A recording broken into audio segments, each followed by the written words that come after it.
I want to start today by addressing the U.S. Army soldiers who went missing while conducting a mission to repair and tow an immobilized tactical vehicle in Lithuania in the early hours of March 25th. Tragically, 3 soldiers were found deceased in Lithuania yesterday, and it pains me to confirm that today the 4th soldier was also found deceased. The President, the Secretary of Defense, and the entire White House are praying for the victims' friends and family during this unimaginable time. This is another stark reminder of the selfless sacrifice of our brave military men and women who risk their lives around the world every day to keep us safe. God bless them. On another note, at our southern border, there is more massive news. Southwest border crossings in March fell to the lowest level in American history, down 94% from March of last year under President Biden, when 137,000 illegal aliens poured across our wide-open southern border. Thanks to President Trump's leadership, Border Patrol agents are now back to doing the jobs they signed up for, securing the border, rather than serving as travel agents for illegal aliens.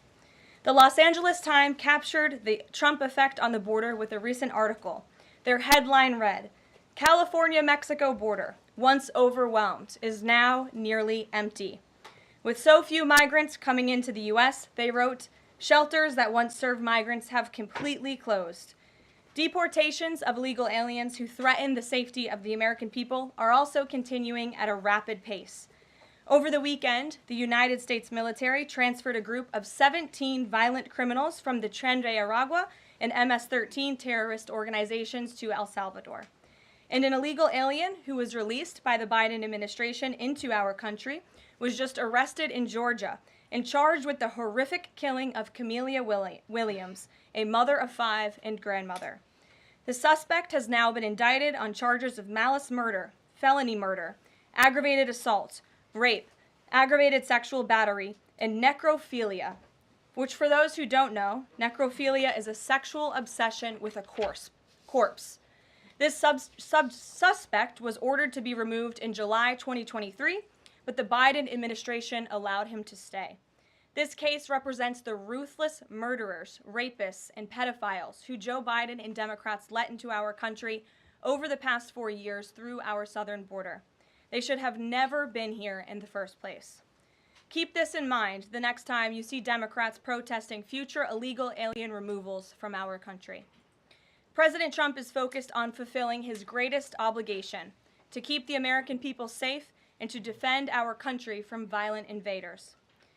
Looking ahead to tomorrow, April 2nd, 2025, will go down as one of the most important days in modern American history.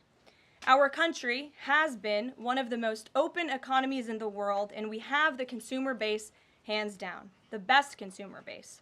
But too many foreign countries have their markets closed to our exports. This is fundamentally unfair. The lack of reciprocity contributes to our large and persistent annual trade deficit that's gutted our industries and hollowed out key workforces. But those days of America, beginning tomorrow, being ripped off are over. American workers and businesses will be put first under President Trump, just as he promised on the campaign trail.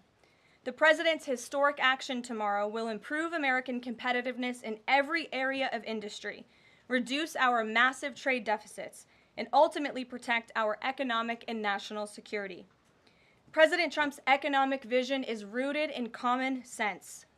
America will offer companies the lowest taxes, energy costs, regulations, if they make their products right here in the United States and hire American workers for the job.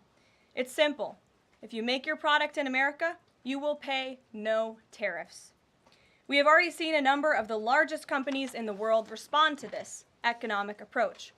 For example, Project Stargate, led by Japan-based SoftBank and US-based OpenAI, and Oracle, announced a $500 billion private investment in the United States-based artificial intelligence infrastructure. Apple announced a $500 billion investment in US manufacturing and training. NVIDIA announced it will invest hundreds of billions of dollars over the next 4 years in US-based manufacturing. And the Taiwan semiconductor manufacturing company TSMC announced a $100 billion investment in US-based chips and manufacturing.